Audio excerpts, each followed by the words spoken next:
பாரதி அது மட்டும் இல்லை, திரு கருணாநிதி அந்த காலத்திலேயே வந்து நீதிமன்றத்தை எப்படி விமர்சனம் பண்ணார் தெரியும் உங்களுக்கு. அதாவது வந்து வழங்கிய தீர்ப்பா வாங்கப்பட்ட தீர்ப்பா என்று சொல்லி நீதிமன்றத்தையே வந்து அவமரியாதை பண்ணியவர் வந்து அன்னைக்கு வந்து இருக்கின்ற திரு கருணாநிதி அவர்கள். அவருடைய வாரிசு ஆர்எஸ் பாரதி பட்டியலின நீதிபதிகளாக இன்றைக்கு இருக்காங்க சொன்னால் நாங்கள் போட்ட பிச்சைன்னு சொல்லி அது ஒரு ஆர்எஸ் பாரதி சொல்லியிருக்காரு. எனவே அந்த அடிப்படையில் பார்க்கும்போது வில்சன் அதை ஒரு படி தாண்டி ஒரு நீதிமன்றம் என்று ஒரு மதுரை உயர்நீதிமன்றம் சார்ட்டர்டு கோர்ட் அதில் போய் வந்து ஒரு ரெக்யூசல் ஒரு டிஎன்பிசி வழக்கு விஷயமா வந்து அவர் அப்பியர் ஆகும்போது இந்த அமர்வே விசாரிக்கக்கூடாதுன்னு சொல்லிட்டு அவர் சொன்னது நீதிபதி கடுப்பாகி எந்த அளவுக்கு வந்து அவர் வந்து இந்த வேலையெல்லாம் இங்கே நீதிமன்றத்தில் வச்சுக்காதீங்க அப்படின்னு சொல்லி அந்த அவர் வந்து கடுமையான தன்னுடைய கண்டனத்தை தெரிவித்தது மூலம் ஒன்று மட்டும் தெரியுது. நம்ம இவர்கள் என்னமோ வந்து ஒரு ஜனநாயக நாட்டில் நீதிமன்றம் இல்லை, பத்திரிகை துறை இல்லை, வேறு எதுவுமே இல்லை, நம்ம வச்சது தான் சட்டம், எல்லாம் நம்ம அது மன்னர் ஆட்சி காலம் போல் மன்னர் நீதி வழங்குவார் அந்த மாதிரி நினச்சிட்டு இருக்காங்க. அதனால் இதெல்லாம் அந்த ஒரு அழிவுக்கு உண்டான அந்த ஒரு காலத்தை நோக்கி தான் இன்றைக்கி திமுக போயிட்டுருக்குன்றது இன்றைக்கு வில்சனுடைய அந்த ஒரு செயல்பாடு நம்ம வந்து நிச்சயமாக உற்று நோக்க முடியும்.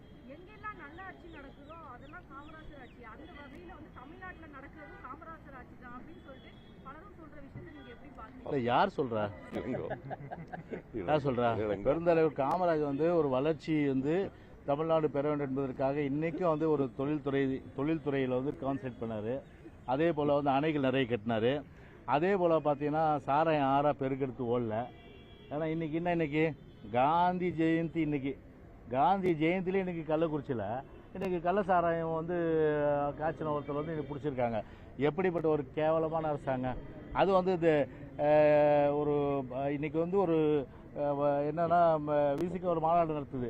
அந்த மாநாட்டில் திமுக கலந்ததுன்னா எதாவது சொல்லுவாங்க, ஜீவகாருண்ய மாநாட்டுக்கு வந்து கசாப்பு கடைக்காரன்ல அவன் கலந்துக்கிட்ட மாதிரி தான் இன்றைக்கி வந்து இந்த மாநாட்டில் கலந்துக்கிறதா நம்ம எடுத்துக்க முடியும். நம்ம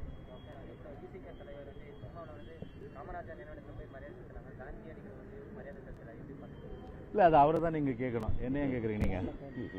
அடுத்தது வேறு அவ்வளோதானே. சரி, நாளைக்கு பார்ப்போம். ஓகே.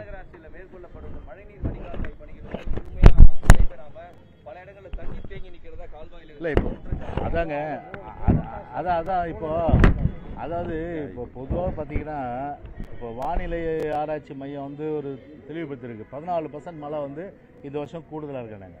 ஒரு பைத்தியக்கார ஒரு முட்டாள் அரசு, ஒரு ஊழல் அரசு இன்னைக்கு பார்த்தீங்கன்னா வந்து ஒரு பல கான்ட்ராக்டர் கொடுத்துட்டு விருகம்பாக்கத்தில் அசோக் நகரில் ஒரு அந்த தோண்டப்பட்ட அந்த பள்ளத்தில் விழுந்து ஒருத்தர் இறந்துருக்காரு. இவர் அதே போல் வந்து குண்டு குழிமான சாலைகள் இருக்கிற சூழ்நிலையில் இது ஒரு பெண்மணி வந்து கோயம்பேடில் அவங்க வந்து அந்த குண்டுகுழி சாலையில் வந்து அந்த வாகனத்தை அடுக்கி விழுந்து அதன் பிறகு வந்து வாகனத்தில் மோதி அந்த வாகனத்தை மோதுனுக்காக இறந்துருக்கு. இதெல்லாம் வந்து ஒரு அப்பாவி மக்களுடைய உயிரை கூட காப்பாது. ஸ்டாலின் வந்து செக்ரட்டரியில் உட்காந்துட்டு சொல்கிறாரு, ஒரு உயிர் கூட போக விட மாட்டேன். அவர் சொல்லு வாய் மூடுறதுக்குள்ள ஒரு உயிர் போயிடுச்சு. அந்த மாதிரி பார்த்தீங்கன்னா ஒரு மேடு எங்கே பள்ளம் எங்கே எதுவும் தெரியாது. இப்போ பார்த்தீங்கன்னா ஒட்டுமொத்தம் அந்த விருகம்பாக்கம் தொகுதியில் அங்கங்கே தோண்டி போட்டுட்ருக்காங்க. ஒரு கனெக்டிவிட்டின்றது பார்த்தீங்கன்னா ஒரு பிளானிங்கு, ஒரு திட்டமிடுதல் இந்த மாதிரி எதுவுமே இல்லாமல் இஷ்டத்துக்கு அங்கங்கே பள்ளம் தோண்டிட்டு, சரி யாராவது ஒருத்தர் யோசனை பண்ணி பாருங்கள், நல்லா ஒரு மழை காலத்தில் போய் மழைநீர் கால்வாய் தோன்ற பணியை செய்வாங்களா? எந்த ஒரு அரசாங்கமும் இந்த பணியை செய்யாது. ஒரு அறிவுள்ள அரசாங்கம் செய்கிற வேலை கிடையாது. இது ஒரு அறிவு கெட்ட அரசாங்கம் தான் மழை காலத்தில் போயிட்டு மழைநீர் கால்வாயை போய் தோன்ற வேலையை பார்க்குதுன்னா இதை விட ஒரு துக்ளக் அரசாங்கம் உலகத்திலேயே ஒரு மோசமான அரசாங்கம் உலகத்திலே கிடையாது. கமிஷன், கலெக்ஷன், கரப்ஷன் ஏதோ மூணுமே வந்து பார்த்தீங்கன்னா ஒரு அத்துப்படி கான்ட்ராக்டர் எல்லாம் வாங்கிட்டு பில்லு பே பண்ணதால் அவன் பள்ளம் தோண்டிட்டு போயிட்டான். அதனால் இப்போ வந்து சாகிறதெல்லாம் இப்போ நம்மளை மாதிரி எல்லாமே ஒரு பொதுமக்கள் தான் இன்றைக்கி வந்து பள்ளத்தில் விழுந்து சாகுறாங்க. எவன் செத்தானா எவன் பொழைச்சான்னா அந்த வகையில் வந்து கவலைப்படாமல் ஒரு முழுமையான அளவுக்கு வந்து மக்களுடைய நலனை வந்து பாதுகாக்க தவறிய ஒரு விடியாத அரசு இந்த திமுக அரசு. ஓகே.